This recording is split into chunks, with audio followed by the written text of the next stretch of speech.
தேங்காய் சில்லு கொஞ்சம் எடுத்துருக்கிறேன், 3 பூண்டு பல்ல ஆட் பண்ணிக்கிறேன், 5 சின்ன வெங்காயம், 1 தக்காளி, அரை ஸ்பூன் ஜீரகம், குழம்பு மசாலாத்தூள் 2 ஸ்பூன், அரை ஸ்பூன் மஞ்சள் தூள் எல்லாத்தையும் பேஸ்ட்டாக அரைச்சிக்கலாம். சின்ன வெங்காயம் பூண்டு பல்ல நல்லா கொஞ்சம் தட்டியும் எடுத்து வச்சுக்கலாம்.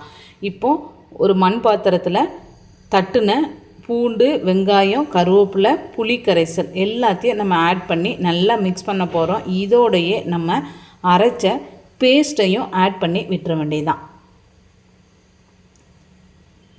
இப்போ இது எல்லாத்தையும் சேர்த்து நல்லா மிக்ஸ் பண்ணி விட்டுட்டு நம்ம மீன் துண்டுகளை இதோட ஆட் பண்ண போகிறோம். மீன் துண்டுகளையும் ஆட் பண்ணி நம்ம கொதிக்க வைக்க போகிறோம். கொதிக்க வைக்கும் போது மீன் கரையாது, புளி ஊற்றிருக்கிறதுனால நல்ல உரப்பு புளிப்பு எல்லாமே அந்த மீன் துண்டுகளை ஏறிடும். நான் மீன் துண்டுகளை உள்ளே ஆட் பண்ணும் போதே கொஞ்சம் மஞ்சள் தூள், மசாலாத்தூள், உப்பு போட்டு விரவி தான் ஆட் பண்ணுறேன்.